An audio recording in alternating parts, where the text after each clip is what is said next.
নমস্কার, আমি শর্মিলা। ফেসবুক ব্লগে আপনাদের সামনে আবার ফিরে এলাম। আজকে বানাচ্ছি একটু মাছের মাথা দিয়ে মুড়ি ঘন্ট। মাথাটা খুব ভালো করে ভেজে নিয়েছি, কাতলা মাছের মাথা। আর আলু পেঁয়াজ যেরমভাবে ভাজে, আদা রসুন এগুলো সব বাটা দিয়ে ভালো করে বেশ মশলা কষে জিরে ধনে গরম মশলা ঘি দিয়ে নুন মিষ্টি স্বাদ মতো দিয়ে বানিয়ে নিয়েছি মুড়ি ঘন্ট। আর একটু বানিয়েছি ভেটকি মাছের ভাপা। আজকের মেনু এটা। লাঞ্চ করার পর ভেবে রেখেছি কালকের জন্য একটু ফলুই মাছ বানিয়ে রাখবো।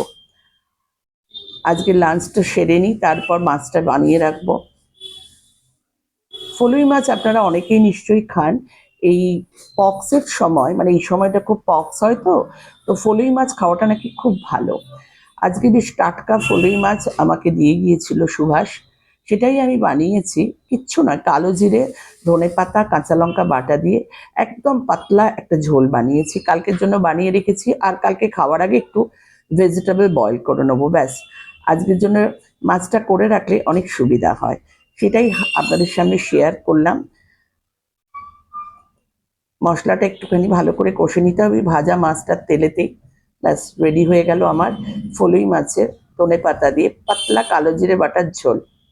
সবাই খুব ভালো থাকবেন, আবার ফিরে আসবো আপনাদের মাঝে। টাটা।